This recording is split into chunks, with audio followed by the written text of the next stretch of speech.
And if you drink and drive, you know what you're going to have to deal with from the police? What? Documents! Ugh, I hate documents. All right, I really want to get to this story about the Cincinnati Bengals getting sued. They're getting sued by a couple that lives in Kentucky.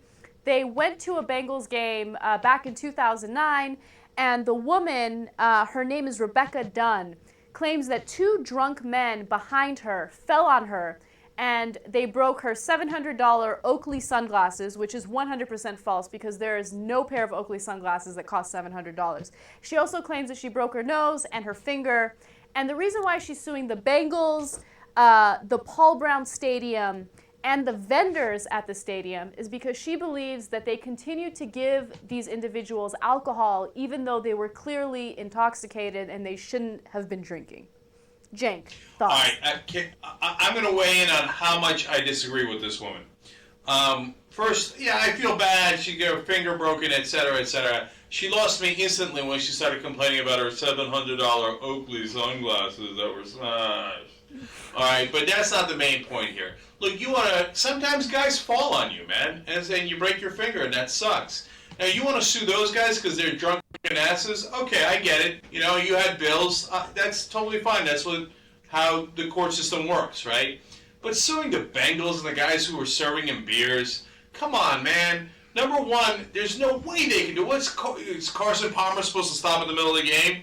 He said, hold up. I think that one in the stands is having a little bit too much beer. Let's go interrupt his good time because he might eventually fall on a chick and break her glasses. Okay, now I know Palmer's not the guy to do it. It's management? No, it's a terrible idea. I don't want management deciding if we're too drunk. I want that to be a personal responsibility. Like, if I go to have a beer and they're like, you look a little too messy now. No, I'm not going to give you the beer because I think you're too drunk. I don't like that. I don't want that. No, but if it's my responsibility if I break her fingers or whatever, then I should pay for it. But the Bengals got nothing to do with this. Yeah, I agree with you 100%. And to be clear, not only is she suing the Bengals, the stadium, and the vendors at the stadium, she's also filing a separate lawsuit for the two drunk men. So she's just suing everyone. And, you know, what's interesting about this case is I'm wondering if, you know, the NFL or the Bengals, are they going to just settle it because they don't want to deal with it anymore, so she is going to get money out of this? And if that's the case, I think that's so unfair. You're completely right. What the hell are the Bengals going to do about two drunk people in this massive stadium? Yeah, and look, they serve beer. It's a football game. People are supposed to get drunk. Now, I'm not buying this at all, man. Look, this is what people get mad about with frivolous lawsuits.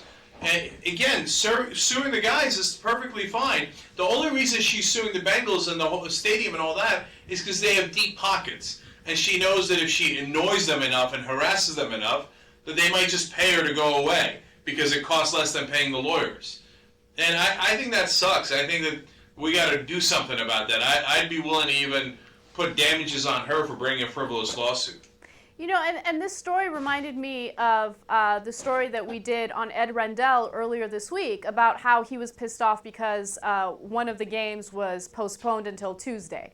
And the reason why the game was postponed was because of the snowstorm, and the NFL was worried that people would get into accidents and things like that on the way to the stadium, and the NFL did not want to be responsible for that. Now, a lot of people like Ben, and I think you did as well, said that you agreed with that. You agreed with Ed Rendell that it should not have been canceled.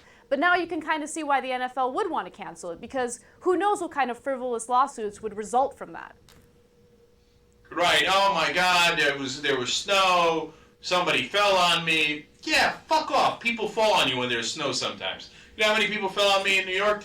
People are slipping and sliding. Oh, I'm going to sue the city of New York. How dare they let it snow in New York?